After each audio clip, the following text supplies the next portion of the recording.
Hey there, it's Tuesday, which means, of course, it's time for another in real life video. And, hey, there's actually been quite a few extra bonus in real life videos wherein we're talking about the Fallout TV show that aired less than a week ago, but I've already watched the entirety of it and done a whole bunch of talking about it. And this video is no different. My gosh, it is, I've really enjoyed it. I've really enjoyed the discussion around it. So suffice it to say, if you have not seen the show, probably do not watch this in real life video. Or at the very least, if you're wary of spoilers for the show, probably do not watch this in real life video. If you don't care about spoilers, well, you should probably still watch the show to understand what we're going to be talking about here. But also, I guess you could maybe watch the little, what do you call it? The in real life videos we had done, right? There's some brief recapping, but we definitely gloss over a lot of details in order to also fit in some analysis and like theorizing and all that sort of chatter on top of like rough, like broad sweeping recap. Anyway, suffice it to say, here, as you've seen with the title, we're talking about my favorite fan theory that I've seen so far about the show. This is not one that I've come up with at all. I actually saw it on Reddit, I believe it was. And for the life of me, I tried to dig up the exact same post, but I couldn't find it again. There's another one up currently that I did find that is doing decent numbers, but is not the original one that I had found. The original one that I found was less, well, it had images in it, but, it also had a decent bit of text sort of to go along with the images that they included, right? Sort of captions or appending more information and their thoughts, right? And I really, really enjoyed that. I tried to find it in order to like link to it. So, hey, if you know, let me know, right? And I'll try to link to it in the description of this video, right? Or shoot, maybe you're the person who came up with the theory and you find this video somehow. Either way, this theory is so buck wild. It's like been all I could think about for half of today already. And I absolutely have to talk about it. So a lot of folks have pointed out, of course, you know, the show is super duper keen on details. There's so many fun little tidbits about it. You know, there's fun little winks and nods to the games all over town. There's weird little things where there's a phone number that's on screen during the show. You can actually call that phone number and something a little funny happens, right? There's little nods, like at one point they input a code toward the end of the show, and that is like the date that Fallout 1 came out. A whole bunch of stuff like that all over the show. Some more obvious than others. Makes perfect sense. Like I said, the last previous major work of Jonathan Nolan, right? And to be clear, this is the brother of Christopher Nolan, the like film director, or the movie film director, I should say, I guess. I don't really know the difference. It's not really my wheelhouse, but same person. I have to wonder, you know, how much are they talking behind the scenes, what with Oppenheimer last year and now the Fallout TV show project. I have to wonder how much they talk about like nuclear devastation and stuff like that. I have to wonder.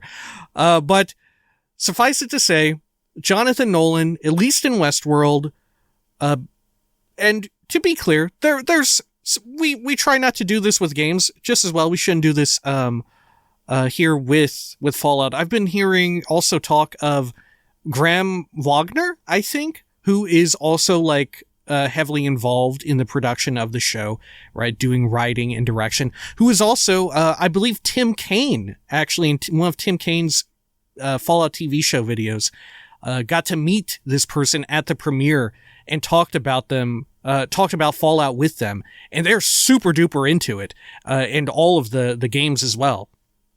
And I believe as well, Jonathan Nolan also into the games.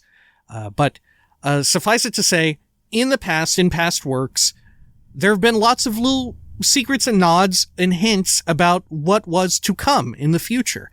There's been this kind of like little tidbits sort of hidden away, little Easter eggs, as it were. And, of course, leave it to none other than the video game playing audience at large to, I'm sure over time, dig through and dissect the entirety of this season for every single little detail and possible analysis, and probably even come up with some that weren't even there or or whatever, right? I'm sure there'll be plenty of, like, I don't know, false flags, as it were. It's probably the wrong word here, or the wrong phrase, the wrong term. But people just reading into stuff when there isn't really anything there. But make no mistake, this definitely seems like something. So this, my absolute favorite fan theory that I've seen so far of the show, is a link between the show's chapter of Brotherhood of Steel and Caesar's Legion. Oh my god, I could not believe this. It made so much sense. It was so absolutely buck wild when I had first seen it. I cannot believe that I could not find the same post that I'd seen before. Like I said at the beginning of this, I'm absolutely distraught over it. I spent like 15, 20 minutes just like searching around, but I could not find it at all. But whoever this person was pointed out that it may well be that, and they even use this terminology, which I really appreciated, because it's very true to New Vegas and Caesar's Legion as well, that what remained of the West Coast Brotherhood of Steel and what remained after New Vegas of Caesar's Legion synthesized, right? Sort of not true to form Hegelian dialectics, but as Caesar himself described it, right? As Kaiser himself described it. But that these two organizations have melded together. And of course, we've got the East Coast Brotherhood coming in, presumably on the Pridwin, right? And they're sort of monitoring the situation. We've seen in, I think it was Fallout 4, Maxon talking about sort of trying to unite and bring together the Brotherhood across the United States. But this 100% seems to hold up. So evidence that this person came up with just off the top of my head, just from memory, is that obviously at the forefront, the Brotherhood as we see them in the TV show are far more religious. They have far more of a fanatical zealotry about them, right? Than other versions of the Brotherhood that we have seen before, right? Even Fallout 1 and 2, and Fallout 1 maybe, Fallout 2 less so, I think. There was a little bit of that religious bent, right?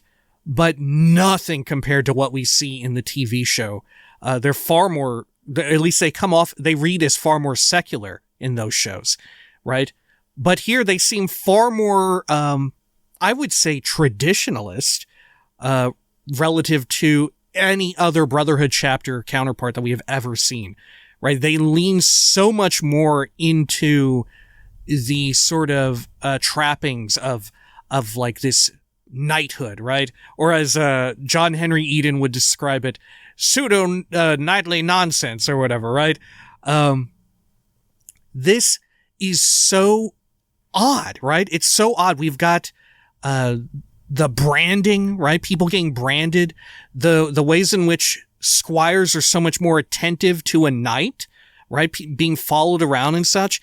That wasn't quite the case as in how it was shown in the in any of the games, as far as I know. Granted, I haven't played Brotherhood of Steel, so maybe a lot of this shows up there, but I don't believe so. Based on my like cursory knowledge of like wiki knowledge from Nukipedia and whatever.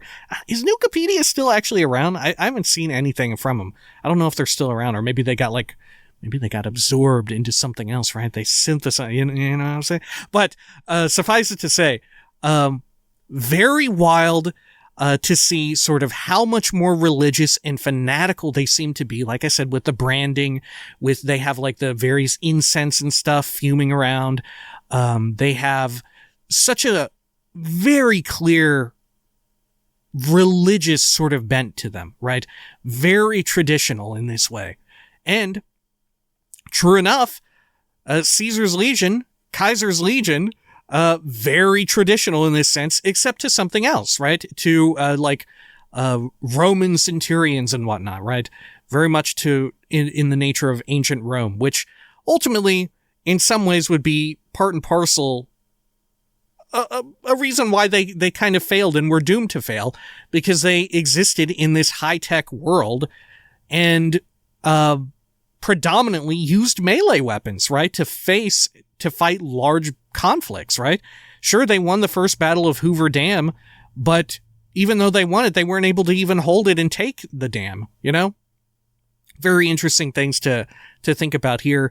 Of course, completely outgunned when it comes to sort of looking at groups like Robert House's Securitron Army, the NCR, like, you know, they've got, they have ballistics, they have power armor on their side, they have energy weapons and whatnot, you know? Very, very clearly sort of outgunned in that sense. But in some ways, that traditionalist take, right, sort of adhering to the past in such a way, tracks to me, right? That's sort of like a connective theming going on there. Now, also, other really fascinating stuff about this. This post, God, I really wish I could remember and see it. But when the Brotherhood, this chapter of the Brotherhood occupies Philly, there are like standards and banners up strewn across the town, right? And they don't quite look like the usual Brotherhood of Steel sort of signage, right? We do see shots of like the Brotherhood flag and whatnot. However, this is very peculiar in that the flag's colors are predominantly gold on red, or crimson, if you will. And guess who had a flag that was predominantly gold on red? That's right, Caesar's Legion, baby. The bull on top of a red background, 100% using banners like that. Very odd. We've never seen it before. And yet, the Fallout show has had this really wild attention to detail with these things, have gotten so many things accurate. It 100% makes sense to me that they would synthesize these two groups, right? Like I said, there's connective tissue, sort of an enemy of my enemy is my friend situation. The Brotherhood got really beaten down by the NCR. And I think also House vaguely, right? At the very least, Robert House did not care for the Brotherhood. But at minimum, they got beaten down at Helios 1 by the NCR. And of course, we know the great history between, as some would say, there's a lot of history between not the Brotherhood, Caesar's Legion and the NCR, right? But you've got the weird banners. Another thing, I was talking with my partner about this because we had watched the show together. She also enjoys Fallout to some degree. Probably not quite as wildly as myself, but very much brought to my attention as well that within this chapter of the Brotherhood, we don't really see, as far as we know, any women, right? Of course, Maximus's friend, I believe, is, I interpreted them as being like non-binary, masculine or androgynous presenting, right? Definitely not like femme in any kind of way, which is very much counter to any other interpretation we have seen of the Brotherhood of Steel, who, although they aren't like loaded down with women at every turn, right? There are unmistakably women in the Brotherhood of Steel since the very beginning of Fallout, right? Since Fallout 1. I believe there's at least one scribe in Fallout 1 who you meet, who even has like one of the talking head things. And I think another person, right? But even going forward to like, Fallout 3, who could forget Sarah Lyons of the Lion's Pride? Bless up to Lion's Pride Brotherhood chapter. Probably the best, most honorable of them all. Wow, things will never be like that again, I'm sure. There's a Brotherhood companion as well, who could forget Veronica and her love of dresses, right, from New Vegas. And of course, the slew of other Brotherhood characters that we encounter in Fallout 4 and 76, right? 76 has some prominent Brotherhood members as well, as you start to get into that update. But here, really nothing.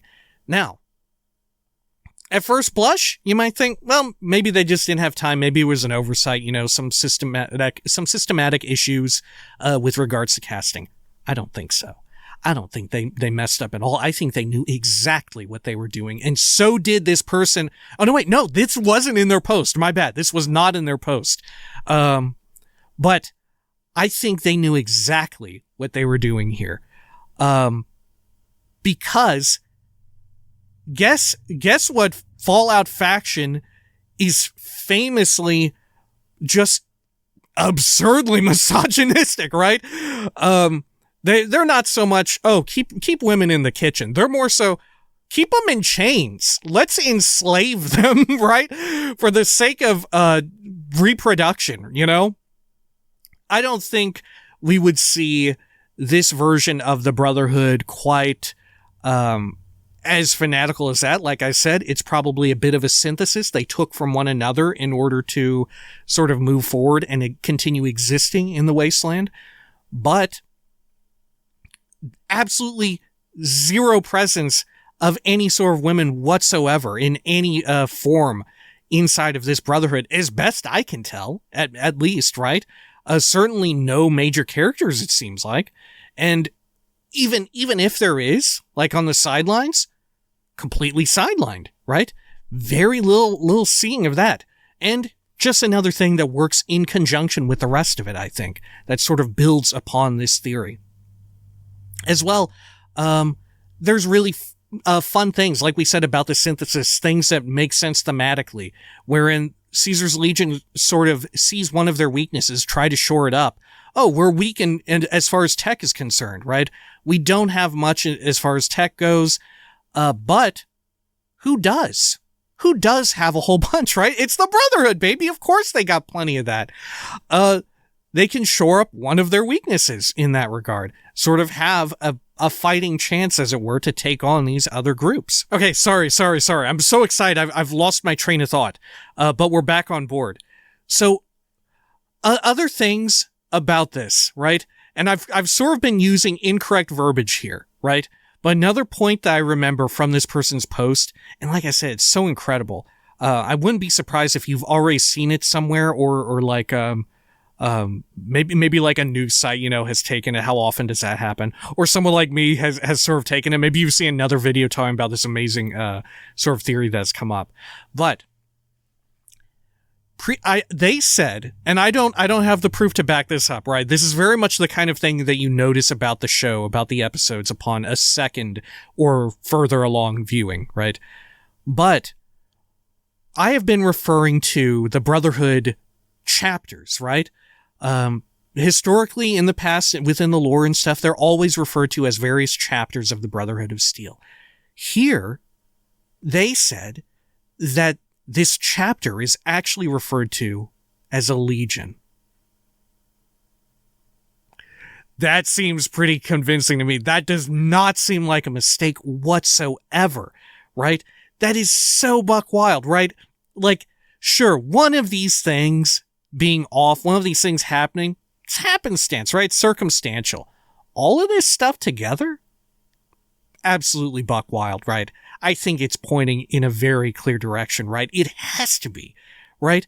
Let alone the fact that we hear so much about other, even smaller time factions in the area, right? We get to hear about, like, it's very obvious that the folks running the show have great reverence for New Vegas, right? The game itself, right? With so many details surrounding New Vegas sort of coming into the show. You get sarsaparilla signage everywhere, the NCR Ranger armor. You get to see a live action version of Robert House, right? And at the end, we get to see New Vegas from what appears to be the vantage point of a gravel pit, right? They very clearly are clued in and into this. And yet, no mention of Caesar's Legion? Seems a little weird to me, right? Seems a little peculiar that wouldn't be mentioned. Anyway, another fantastic point that I remember them having come up with is the ways in which various characters are named, right? And this one, I cannot even believe it that it went over my head, right? This is probably the one that I am most sort of ashamed of, that it didn't even occur to me, right? In the Brotherhood of Steel, we usually get these names that are very like, either just very plain American generic sort of names, or very, very old, very, very old-timey sorts of names. However, in this chapter of the Brotherhood, seemingly everyone has a very Latin or Roman-inspired name. Isn't that incredibly peculiar? How so many people within this version of the Brotherhood have names like that? Names like Thaddeus, Titus, Maximus? Are you kidding me? Who else followed this sort of naming convention? My God. And also, as well, we can sort of build into like the various theming going on, wherein we see stuff about, for example, we see so much conflict once more between the Brotherhood, this chapter of the Brotherhood, and NCR, right? Works great if you've got this various theming between the NCR, or not even theming, right? That's the wrong word for this. But this various, like, showing up allegories for the ways in which the NCR and Caesar's Legion used to fight so much, right? We're sort of seeing similarities now between the Brotherhood and the NCR, which, true enough, they did exist. But like I said, this is yet again just another sort of piece of evidence working toward this one way. It's not conclusive, true enough. It could all be circumstantial, but all taken all together as a whole, absolutely wild, right? Absolutely wild. Now, of course, we also have some more overt sort of references to this, which sort of, like I said, just add more evidence to it, sort of flesh out the idea even more, which I had here in my notes. So sorry, we're going to actually have to do some, like a fair amount of cuts, not only for me losing my train of thought, but that way I can bring up my notes some more. Now this would 100% sort of add, like I said, it adds more to this sort of theory. Remember, we saw Titus, Knight Titus, in his armor, kind of weirdly freaking out and struggling with a Yao Guai, right? Very weird, very strange, very much seeming like this is a Brotherhood Knight? What has happened with this Brotherhood chapter in which they seemingly are super inexperienced and not very well equipped to take on a Yao Guai in power armor, you know? Sort of using the 556 Fallout. Is it 556 or is it 762? I forget. I think it was 556 in Fallout 4. But that assault rifle, you know, the one that everyone always jokes about, but I think looks fantastic, and especially seen here with power armor, right? I think that was the original design sort of ethos behind it, is that it's meant to be used in conjunction with power armor, sort of like you see at the beginning of Fallout 4. But nonetheless, this guy, seemingly a complete idiot bozo, right?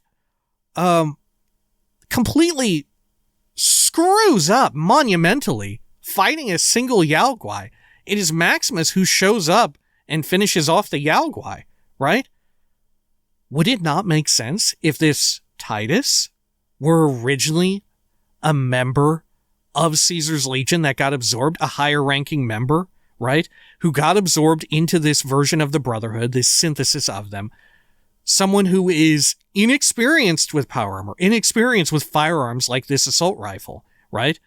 Not good at using these tools to fight relatively common creatures of the wasteland, right? A Yao Guai is still fearful, like a horrifying creature, but versus power armor, you gotta really screw up pretty bad to get taken out by a Yao Guai. And true enough, he doesn't. But that's in no small part thanks to Maximus intervening. But like I said, yet more evidence sort of layering onto this, sort of weird things about how they operate, how they run with technology. Very, very strange ways in which they're sort of being run.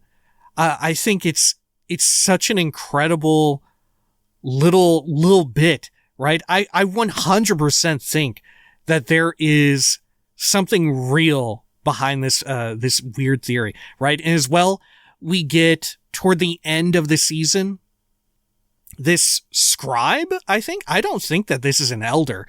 Right? The older man who is talking to Maximus, who is seemingly running the show. I don't think they're an elder, right? I don't think so at all. I think that they are some sort of like higher ranking scribe. I forget the entirety of the Brotherhood of Steel's like hierarchy, but they seem to be like dressed up in some sort of scribe garb. However, lest we forget, when Cold Fusion enters the scene, when we're kind of dealing with that, what will the Brotherhood of Steel do with Cold Fusion with near infinite power, electricity and whatnot? What will they do with it? This guy says to Maximus, using the information in the head, right? Which we know what it leads to, the data within the head or whatever it was that was needed to sort of unlock the potential within the Cold Fusion that Moldaver was working on. He says we could, in so many words, right? I can't remember the exact quote of what he said, but in so many words, he says something along the lines of, like, oh, we could recreate the Brotherhood in our own image or in a fashion that we see fit, right? There is absolutely, there's Brotherhood infighting all the time, sort of splinter factions within them, all about like, oh, how are we going to handle this? Are we going to sort of be more friendly, more generous, similar to Lion's Pride from Fallout 3? Or are we going to be kind of like major dickheads, sort of like what we see in Fallout 4, right? Are we going to be very cruel to people and sort of just take what we need because we're sort of ensuring the future of humanity? Do those words not sound familiar, right? Sort of ensuring the future of the human race. So saith the wise Alawan. No, so saith Caesar, right, during his speech to Courier 6. But the sort of idea in which this scribe, like I said, seemingly discontent with the way that the Brotherhood is currently run and wanting to remake it, right? Perhaps wanting to remake the entirety of the Brotherhood in a way to mimic how they run their chapter, right? Because they are the odd ones out. They want to remake the entire Brotherhood and the entirety of the Wasteland in their image, in the way in which they run things, right? It works so well. It has to be the case, right? And very surely this will be like the big reveal or one of the big reveals of season 2, right? It has to be with regards to, we're going to see a whole lot of New Vegas, right? We will undoubtedly get some kind of reveal about the true nature of this Brotherhood and why so many things, right? Taken alone, like I said, a lot of this stuff just seems circumstantial, seems like you could just write it off as another little bit about, oh, they just operate weirdly. Oh, it's just some weird affectation from the show or whatever, right? They just wanted to do something for like merch or whatever. That way people are more inclined. Oh, I want to buy the Brotherhood of Steel armor from the show or their little banners and stuff from the show. I want to get a little action figure. Well, of course, hold true to Star Wars stuff in that change up the design ever so slightly. That way you have to buy a new one or whatever, right? And true enough, that also works here too, right? It serves the same purpose. But I think here it was originally done as a main plot point, right? Going forward into season 2, I think we will undoubtedly see stuff about Caesar's Legion, and there will be a reveal, major or not, about the identity of the Brotherhood and them having been a synthesis of these two downtrodden and beaten factions, right? I would love it as well if we could get more of the Enclave remnants. sort of dug out into this. I would love it if we could see Arcade Gannon or someone like that, because who would be better to take down this nightmarish, if this is like a nightmarish synthesis of these two, of the sort of Mojave chapter of the Brotherhood and Caesar's Legion, who better than Arcade Gannon to sort of be a sort of an informant or someone sort of behind the scenes working, sort of knowing a way in which to take them down, right? Having already experienced fighting Caesar's Legion, having that enclave history wherein, of course, there's bad blood between them and the Brotherhood, right? Very fascinating, and would be a very cool way in which he could wield that. Though, that said, I don't know if they're keen on including characters like that, like direct characters, who are very much companions and followers. I'm not sure if they would be down for that, right? But either way, I would love to see it. Super interesting stuff going on there. Like I said, by far the coolest fan theory that I've seen about the show. Sorry to do another in real life video about the Fallout TV show specifically, but I really enjoy it. It is really good, I think. Sort of seeing the, like I said, the way in which it moves around with the lore and all of that, and the reverence that it has for it is super fascinating. And like I said here,